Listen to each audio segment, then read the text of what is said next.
Hi everybody, this is a short overview consultant reports from Derek and Jyoti. We have spent the last 5 weeks as a team analyzing Best Buy, which 5 weeks is a really short period for the company. That's been in existence for quite some time, but we will do our best to analyze the external and internal environment and think about and talk about the few key problem areas and give a few recommendations from our point of view. So Best Buy was a huge undertaking from strategic point of view. There are various ways we can say, oh, this is wrong with the company, that's wrong with the company, but it's combination of a number of factors, and it's going to need um, strategic change in organization and the way things are being done and the investment the company is choosing to come out of the financial digression it is facing right now. A brief history about the company. It was opened in 1956 as an audio component system retailer named Sound of Music. Changed its name in 1983. It has about 50 billion in revenue, has about 1,400 locations, has about 145,000 employees according to the company website. It is international.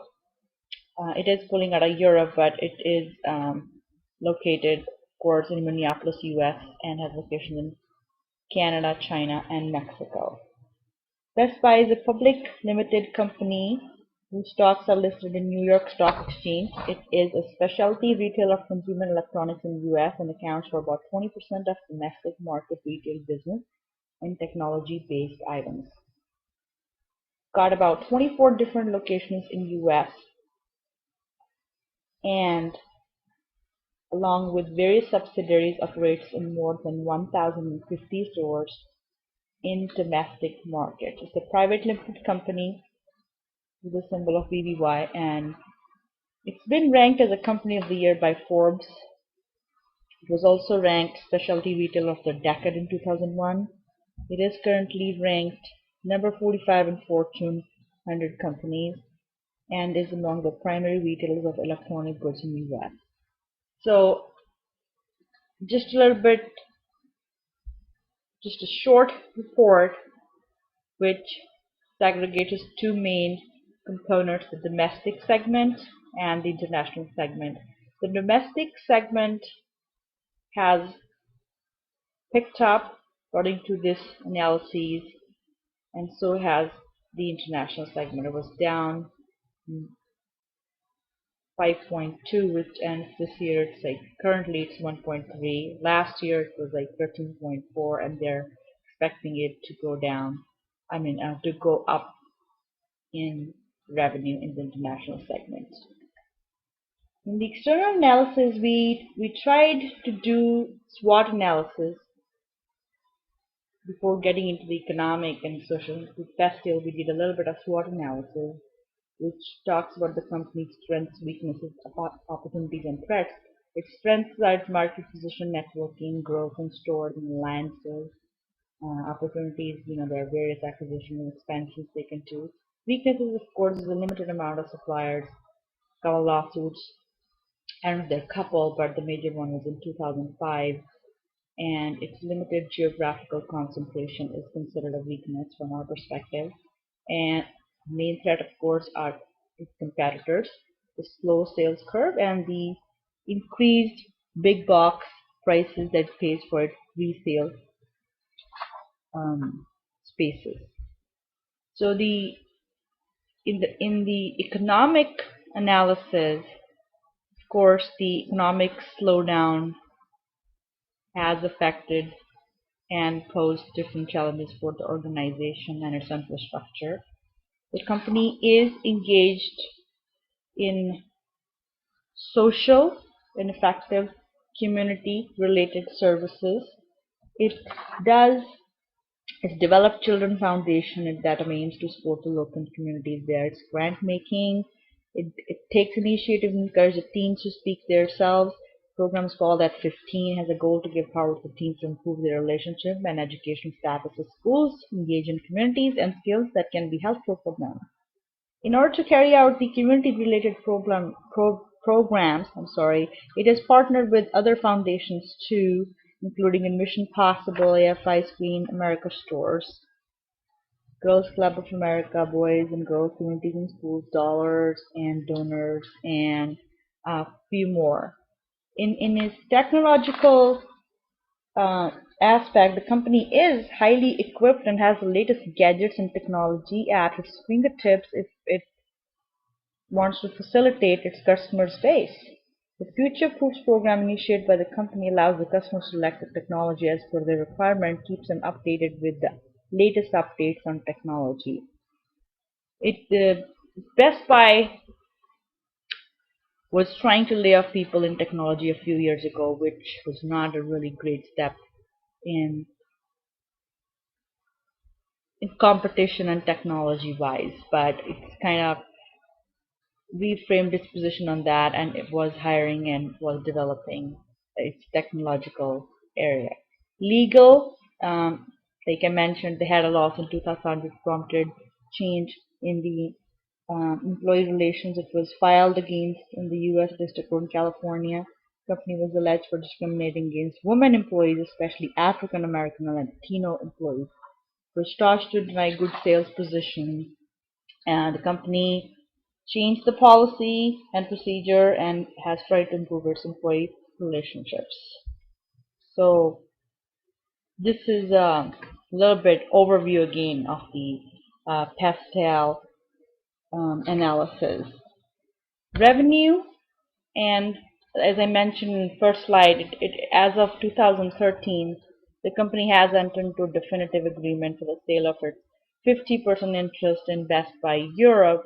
As a result, um, from European operations are now presented as discontinued operations, and the report that I showed includes those discontinued operations. Then we go on to do the industry's 5-4 analysis, talking about the 5 major forces that influence a company's competitive posture. It is the biggest consumer retailer in the U.S. It has been able to bring down competitors like CompUSA and Circuit City. It has been facing challenges. It is going to need a new strategic navigation and decision to compete with online retailers who have started raining on brick and mortar retailers. The electronic industry has commoditized its goods and lost its profits due to high overheads and bargaining power of online buyers. Best Buy has not only felt a loss in revenue, but also confronts the challenging in luring the suppliers to showcase just in the locations and price points. Bargaining power of buyers. The retailer has gotten a positive response from the investors lately, with the stock trending higher over the last quarter, but the dynamics between online retailers and physical stores can shift and snap at any given time. To avoid leaving its future to chance, Best Buy needs a winning strategy that encourages customers to buy at their physical stores. Competing online with internet retailers such as Amazon won't help attract customers to retail buyer outlets. The expensive and versatile online market has posed a real threat to Best Buy. The online buyers have a greater bargaining power. They are becoming experts in comparison shopping with few click of buttons and leaving big retailers like Best Buy to twiddle their thumbs. As far as bargaining power of suppliers, the company endorsed a $20 million compensation package for Herbert, who said the company has accomplished a great deal in the 7 months since he outlined his Renew Blue revitalization strategy, which calls for $725 million in cost reductions, streamlining the supply chain, re-merchandising the sales floor, and overhauling e-commerce. When suppliers are reliant on high volumes, they have less bargaining powers as the retailer can cut the volume and threaten the supplier's profits. The largest 20 suppliers in the industry account for 60% of merchandise purchased by Best Buy and leverages its position as the largest consumer electronics and appliance buyer, and with only a few chosen, or I don't know if I want to say chosen, but few limited suppliers like Sony, Apple, Dell, Yamaha, Samsung, LG. The bargaining power of suppliers is average. Best Buy will have to maintain its position with the suppliers and will have to maintain the volume to balance their profits with the company versus the online industry that's picking up more sales but not necessarily the bigger profits. There's always a threat of new entrants, but in this kind of business, it's low. This is a very capital intensive venture to open the big box stores. Um, According to the company's 2012 company financials, it spent 766 million in capital expenditure on 300 new stores. So on average, for a 20,000 square foot, it has to employ about 75 people, which is a huge overhead. So it's not that new entrance is not a threat for this industry for right now. There is a threat of substitute products big time. It's really high. Microeconomics teaches that the more substitutes a product has, the demand for the product becomes more elastic. Substitutes include e-commerce retailers like Amazon, eBay, Overstock, big box general merchandisers like Walmart, Costco, Target, and digital content distributors like Netflix, Xbox Live, and iTunes. So, and then of course there's interfirm rivalry. They have lower profit margins in the electronics industry. Best Buy faces competition online and from general merchandise competitors, as we have discussed in the last few slides. The three biggest competitors Best Buy faces is Amazon, Walmart, and Apple. And as we discussed, it's the online competition. Walmart has a lower prices. Apple is the most innovative, technologically advanced company Best Buy is competing with. I'm going to have my teammate Derek pick up from here and explain what the some of the key problem areas are, what our recommendations would be to help Best Buy maintain its big box consumer electronics position from here. Thank you.